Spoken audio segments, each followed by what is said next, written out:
लेकिन हम इस पर नहीं उतर सकते। टेड्रोस का रोल क्या है, फुंची का रोल क्या है, ओबामा पीछे से बैठ के क्या कैसे हिला रहा है, कैसे बिल गेट्स की खेल रहा है, कैसे बाकी सरकारें उनके साथ क्यों है, बहुत परेशान है। हम तो नहीं बढ़ जाएंगे, हम कहेंगे हम सरकार के खिलाफ नहीं बोलेंगे, मत बोलो तो भी नहीं उठोगे, बोलोगे तब भी बोल के नहीं उठोगे। लेकिन ये बहुत बड़ी साजिश चल रही है। कोई कहता है दुनिया आबादी आधी करनी है, कोई कह रहा पानी करनी है, क्लाइमेट चेंज है, क्लाइमेट चेंज एक बड़ी थ्रेट बन के आ गई। अब क्लाइमेट चेंज क्या है, जो कोयला, गैस, पेट्रोल, डीजल हम यूज करते हैं वो ग्लोबल वार्मिंग बढ़ा रहे हैं। ग्लोबल वार्मिंग से पृथ्वी का टेम्परेचर बढ़ रहा है। अब वो ग्लोबल वार्मिंग के लिए इन सारी चीजों के जो कंज्यूम करता है 90% रोल उन्हीं 10% लोगों का है, और बाकी 90% लोगों की जान उन्होंने अटका रखी है। टेम्परेचर बढ़ता है, बॉडी इम्यूनिटी नहीं करेगी, बीमार पड़ जाएगी। आज अगली बीमारियों की श्रृंखला शुरू हो रही है, उस वजह से हो रही है। आज पशु पक्षियों को देख लीजिए, उनका प्रेगनेंसी फेज डाउन होता जा रहा है, मिसकैरेज बढ़ रहे हैं। हम खराब खाना खाते हैं, खराब जीवन शैली जी रहे हैं, उसके ऊपर से क्लाइमेट चेंज। अभी मैं कल ही पढ़ रहा था नंबर टाइम्स में आर्टिकल की 29 से लेकर 35 वर्ष की एज में ही 8% लेडीज का इम्यूनोपेज हो रहा है। कितना बड़ा थ्रेट है। मतलब अब 30 की एज में आजकल ऐसे शादी कर रहे हैं लोग। तो ये हम एक भयंकर षड्यंत्र जो चल रहे हैं ना, जब हमें पता है कि वो फूड कोड खराब है, तो सरकार परमिशन क्यों दे रही है इसको? किसकी सरकार है ये? आप बताइए ना। अगर फर्टिलाइजर पे लिखा हुआ है कि जहर है, पेस्टिसाइड्स पे लिखा है जहर है, वो जहर फिर हमारे खाने में, हमारे जहां उगा रहे हैं उसको क्यों डाल रहे हो भाई? क्यों मशरूम ग्रोथ कर रहे हो पब्लिक की? उसको गिनी पिग बनाओगे, लेबर बनाओगे, उसको मार दोगे। सब कह रहे हैं जहर है, और इसलिए जैविक खाद की बात भी चल रही है, जैविक कृषि की बात चल रही है, अल्टरनेटिव पॉलिसीज की बात चल रही है, मोटा अनाज की बात चल रही है। लेकिन भाई उसको आप उसका उत्पादन डबल कर दिया, इसका 20% ही बनेगा। आप पिछले 10 सालों में लगाओ, खाद का और पेस्टिसाइड्स का उत्पादन डबल हो गया। क्यों कर रहे हो? ऐसे बच्चे क्यों पैदा करा रहे हो जो जिंदगी भर अस्पतालों के और इन चीजों को गुलाम बने? जब एयर कंडीशन गलत है तो क्यों परमिशन दे रहे हो? अभी कह रहे हैं कि इतनी ज्यादा गर्मी बढ़ जाएगी अगले 5-7 सालों में कि भारत की अभी सिर्फ 8% लोग एयर कंडीशन रहती है, फिर 90% लोग एयर कंडीशन करना पड़ेगा। और वैसे कहते हैं कि एयर कंडीशन एनवायरमेंट फ्रेंडली नहीं है, उससे ग्लोबल वार्मिंग बढ़ती है। और इतनी सारी बातें हुई। मैं पिछले 4-5 सालों से एनवायरमेंट पर बड़ा कॉन्शियसली स्टडी कर रहा हूँ। तो ग्लासगो में बहुत बड़ा सम्मेलन हुआ, फिर शार्म एल शेख में हुआ, और इतनी चिंताएं गई। और इन दोनों सम्मेलनों में जितने भी दुनिया के डेलीगेट्स पहुंचे, 700 प्लेन में पहुंचे। जिस चीज की जिम्मेदार ग्लोबल वार्मिंग पेट्रोल डीजल है, वो 700 प्लेन में आए, समझे ना।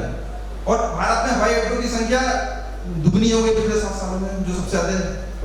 खूब हाईवेज बन रहे हैं और खूब गाड़ियां बिक रही हैं। लेकिन अब कह रहे हैं इलेक्ट्रिक गाड़ी ले आए, लेकिन इलेक्ट्रिक गाड़ी के लिए जो इलेक्ट्रिसिटी की जरूरत है वो कोयले से चलने वाले बिजली घर है। तो सोच तो वहीं कोयले की खपत बढ़ गई। भारत में पिछले 1 साल में कोयले की खपत 10%-15% बढ़ गई। टोटल दुनिया में कार्बन उत्सर्जन 2% बढ़ गया है सारी बातों के बीच। 1.18 जो एवरेज टेम्परेचर बढ़ा था वो 1.3 के आसपास पहुंच गया। मुझे लगता है 1 या 2 साल लगेंगे 1.5 डिग्री पे क्रॉस हो जाएगा।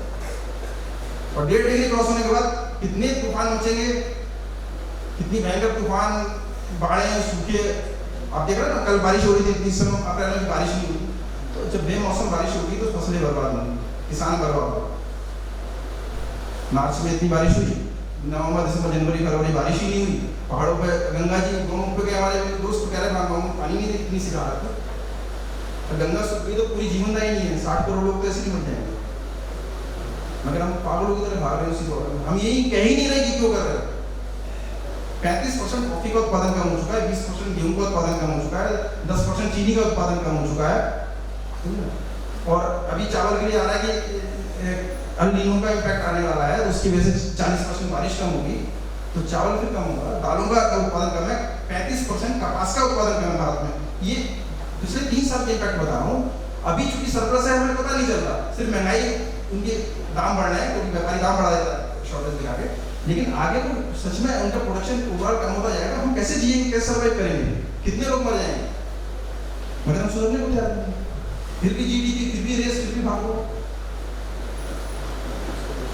इस सारी चीजों पर समझदारी से विचार कर इस पर मूवमेंट आंदोलन चलाना, कम से कम लेखनी वाले लोग चलाते हैं, तो जनता जागरूक हो उसको काम करना जरूरी है।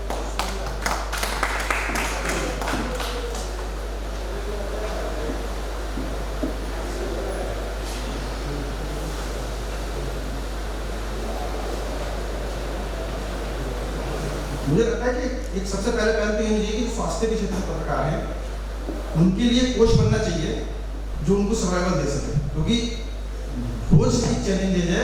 आप अपने कारपेट ग्रुप के मालिक से कैसे, एडिटर से कैसे निपटोगे, सरकारों से कैसे निपटोगे, हर जगह दबाव आएगी। उनकी अगर वो निर्भीक होकर लिख सकेंगे तो सच्चाई सामने आती रहेगी, सरकारें, कारपेट कंपनी गड़बड़ी नहीं करेंगी। तो सबसे पहले तो हमें एक सामाजिक कोष के लिए कम से कम स्वस्थ भारत अभियान की तरफ से पहल होनी चाहिए, चाहे सरकार में समाज में। और सबसे बड़ी बात है आरोग्य भारती है, आरोग्य भारती इसमें पूरा विजन वही है, सच तो वही है। मैंने थोड़े से कड़वे और खरे शब्दों में साफ साफ कह दिया, लेकिन अशोक जी या हितेश जी की सच्चाई को जानते ऐसा नहीं है, लेकिन साफ साफ शब्दों में कहना, पत्रकार है तो मुझे साफ कहना पड़ रहा है। अगर जनता होती शायद मैं ये चीज नहीं बोलता, लेकिन पत्रकार को समझ में आना चाहिए। अगर उसे सच्ची नहीं पता हो तो लिखेगा क्या, समझेगा क्या।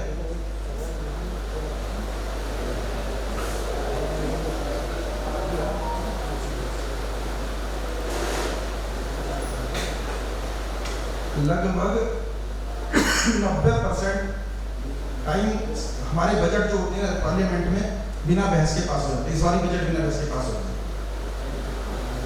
सरकारी कितनी पॉलिसीज बनती हैं वो डिस्कशन ही नहीं होता है। अभी रिसेंटली शायद आपको पता भी नहीं, पत्रकार है कि अभी रिसेंटली भारत सरकार ने कौन सी पॉलिसी अभी बनाई है, वो डिस्कशन तो नहीं, उन्हीं पॉलिसी से सारी चीजें डिसाइड होती है। नहीं औद्योगिक नीति आई है, ट्रेड नहीं, वाणिज्य नीति आई है सरकार, लेकिन हमें नहीं मालूम। आई टी पर नई नीति आ रही है, उस पर नहीं मालूम, लेकिन वो हमारे लाइफ को कितना अफेक्ट करती है पता ही नहीं होता।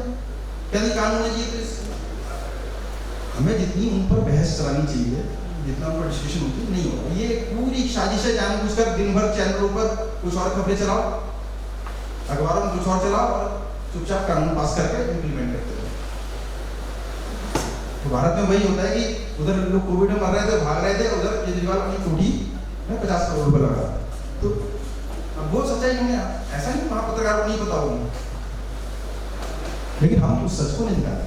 हम कहेंगे और भी बहुत सारे पॉलिटिशियन ने ऐसा कर रखा है, सबके हालत नहीं है, सब अरबपति खरबपति, सबके सब सामने आते हैं। जब उनके विद्या जो माफिया आती, जैसे 20-20 हजार करोड़ के आदमी हो सकते हैं, यूरो कितने, यूरो गेट्स की कभी हमने झांका है या हमने जजेस पे झांका, उनके पास कितना पैसा है।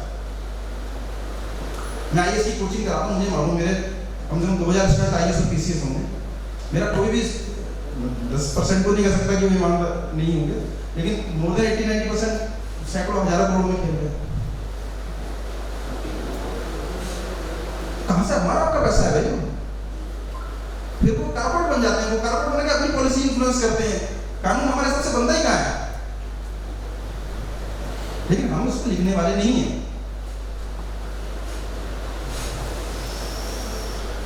सच बहुत कड़वा है, आगे बहुत भयंकर अंधेरा है। हमारी सबकी लाइफ स्टेक जो है, ये दशक जो है डिसाइड ही होने जा रहा है। मुझे लगता है अगर जीत गए तो अच्छी बात है, शायद हम कुछ और सांसें पा सकें, कुछ अच्छा जीवन पा सकें। जो आरोग्य की और सुखी जीवन की, खुशी की हम सब बातें कर रहे हैं, वो सिर्फ बातें ना रह जाए। धन्यवाद।